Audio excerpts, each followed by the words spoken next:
your blood's coming back. I knew it was the devil came. Made you bad for good. So death is coming to purge this town. I know your name.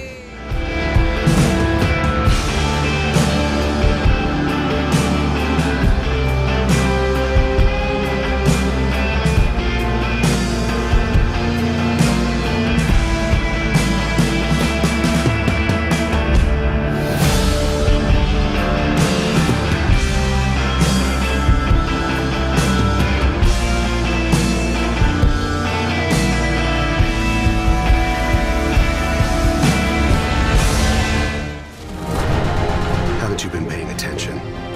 You don't find the Institute. The Institute finds you.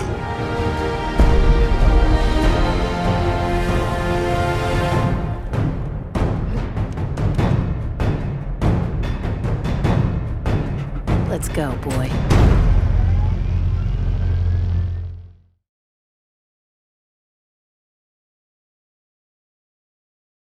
The Witcher 3 Wild Hunt. I would say this one's a no-brainer because Bloodborne is an incredible game, a lot of fun, spent a good maybe 15 hours on it, didn't beat it, but I had a great time. Fallout 4 spent about 80 hours in, and there's still so much to do in that game. But this game I spent around 150 hours in. I beat the campaign, the story I guess you could say, but I did not beat everything in the game.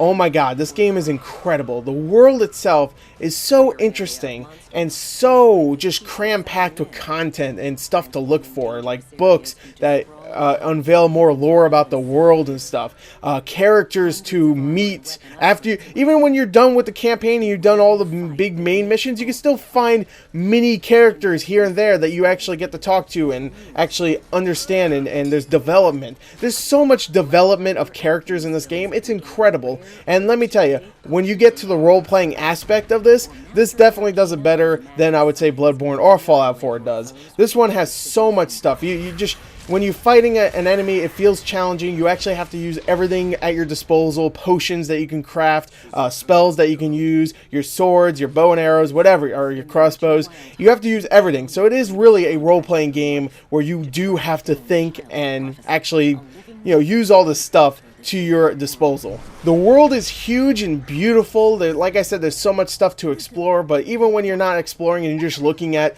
just people walking by and talking to one another, and you're just seeing like animals and even some of the enemies just walking by, it's just so beautiful and it feels like an alive world. More than I could say for any other game this year, not even talking about Bloodborne or Fallout 4, I'm just talking about any game. It feels like you are actually in a world. The characters are either immensely likable, extremely hateable when they have to be, or they're very interesting. It's a very interesting game when it comes to the story, the writing, the characters. Everybody is just interesting in their own right, pretty much. I love all the characters, and Geralt is one of my favorite heroes in any video game ever.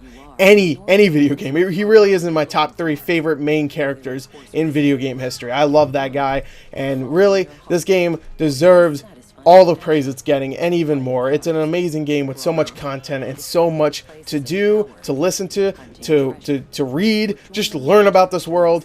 I absolutely love The Witcher 3. They put so much care into this game, and I highly recommend it. So there you go. That is my choice for best role-playing game of 2015, The Witcher 3 Wild Hunt. And of course, here are the nominees in top 3 order, from 3 being the least best to number 1 being the best, of course, Witcher 3, The Wild Hunt. And let me tell you, all these games are pretty cheap right now. Well, Fallout 4 is still around like the $40 or $50 range, but Witcher 3 and Bloodborne you can both get for like $20, $30. I highly recommend all these games. If you have like $120, $30 to spend, get them all. And these games, if you haven't played them yet, they will make your 2016 a very worthwhile experience, because these games can last you all the way until next year. But of course, there's some great games coming out this year, so I'm looking forward to them, and I'm looking forward to getting back into these games as well. Thank you, and until next time, goodbye.